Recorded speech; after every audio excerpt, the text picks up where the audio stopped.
won't keep you guys too long with this video, I promise you, but this is important to me. I want y'all to know this. So he is, like I said, the Reverend Dr. Martin Luther King Jr. was killed April 4th, 1968. I'm not going to tell you about the whole Star Trek thing because there's a great Star Trek connection to it. If you're interested, text me. I will tell you the great Star Trek connection, but there's no time right now. Sorry. My husband really wanted me to talk about that. Sorry. Okay. Text me if you want to hear about it. But he is killed on April the 4th, 1968 by James Earl Ray. There's an asterisk next to it. Y'all can look that up. But he is killed, and Robert F. Kennedy at this point, 1968, was running for president. Okay, and it looked good. Okay, it looked really good. Bobby was charismatic. He had the little kids. He had the wife. I mean, things looked great. He was the heir apparent to John F. Kennedy. It's looking really good.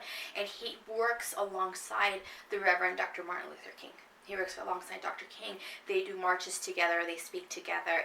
They have a good relationship. Okay, so the start of 1968, things are looking fairly decently, and then April 4th comes. Okay, I want to show you this right here. You all can read right here. Can you see it? Yeah. Yeah? Okay. So basically it says that on the night that he is assassinated, Robert F. Kennedy delivered the news to the people of Indianapolis, Indiana. Okay, the police warned him that they wouldn't be able to provide protection because he is going into a larger African-American city. Okay, the police didn't know how people were going to react. Okay, he wrote his notes on the ride over, and he started the speech without any drafts or pre-written words. Okay, he did this on the fly. That's, by the way, talking to his brother, Teddy. The speech was delivered on the back of a flatbed truck. So this is some very sad news for all of you, and I think sad news for all of our fellow citizens and people who love peace all over the world. And that is that Martin Luther King was shot and was killed tonight in Memphis. Martin Luther King dedicated his life to love and to justice between fellow human beings. He died in the cause of that effort. In this difficult day, in this difficult time for the United States, it's perhaps well to ask what kind of a nation we are and what direction we want to move in.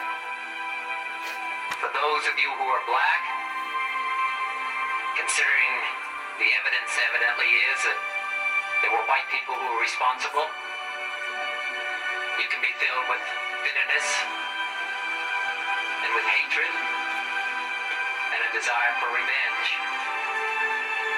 We can move in that direction as a country, in greater polarization, black people amongst blacks and white amongst whites, filled with hatred toward one another.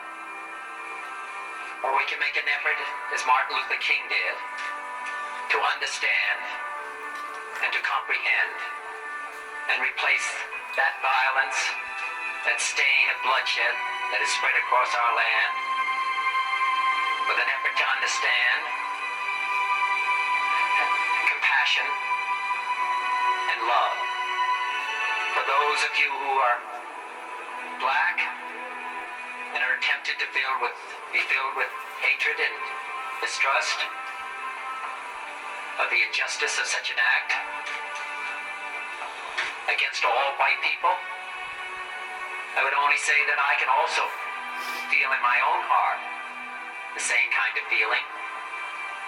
I had a member of my family killed, but he was killed by a white man. But we have to make an effort in the United States. We have to make an effort to understand, to get beyond or go beyond these rather difficult times. A favorite poem, my favorite poet was Aeschylus. He once wrote,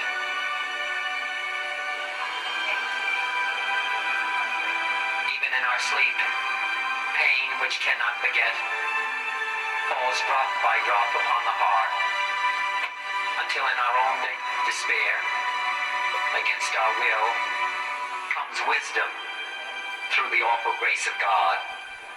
What we need in the United States is not division. What we need in the United States is not hatred.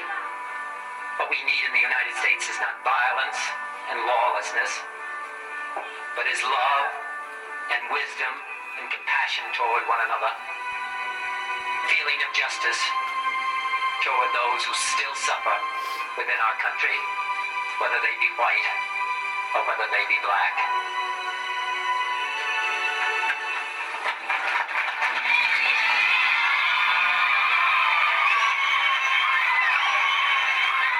We can do well in this country. We will have difficult times.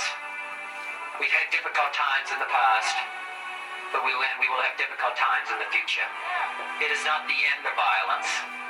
It is not the end of lawlessness, and it's not the end of disorder. But the vast majority of white people and the vast majority of black people in this country want to live together, want to improve the quality of our life, and want justice for all human beings that abide in our land. With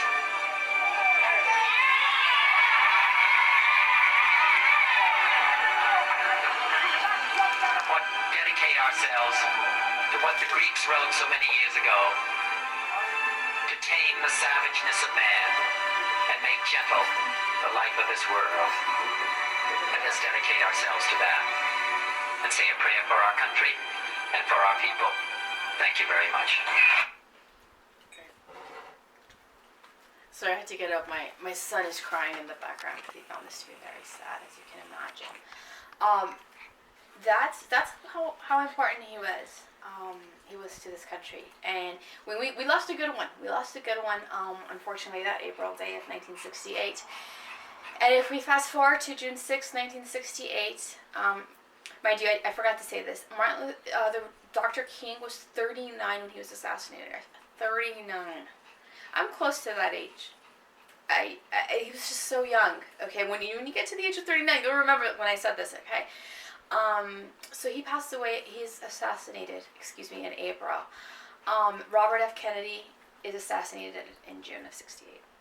Okay, so like I said, the 60s were bad. The 60s were bad. The 68 was a horrible year. Like my grandmother was an aficionado of the Kennedys, so I grew up reading about them and learning about them. And 68 was hard. We lost a lot of good people. But I liked, and I wanted to show you all Bobby Kennedy's speech. I love the speech. I think it's absolutely gorgeous. It's very off the cuff. You know that he's feeling the grief that comes from losing Dr. King. My kid in the background is crying right now. You okay? Yeah? Okay. So yeah, I hope y'all learned a lot from this lecture. I know it went long. I'm really sorry. I didn't mean for it to go this long. But it's something to think about. Okay, as we go forward. What is our reading for next time? Let's see. Actually, I left it here. Where is my coronavirus calendar? So the reading for next time. Let's see. So I got the works of Dr. King up. Let's see. Oh yes. Okay. I'm going to say this right now. The readings for next time are going to be difficult to read. It's the effects of Vietnam. We're going to read 3 works. They're really hard to read.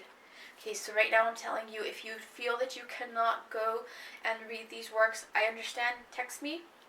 Okay, I'm totally cool with it. I'll figure something out, okay? But for next time, you're reading Dispatches in the Field and Prisoners. Great works, very hard to read, but y'all, we got to read them. Okay, because this is what we do, all right? So I'll see you all next time. Have a good weekend. Please don't drink and drive and wear a mask because people be carrying the Rona.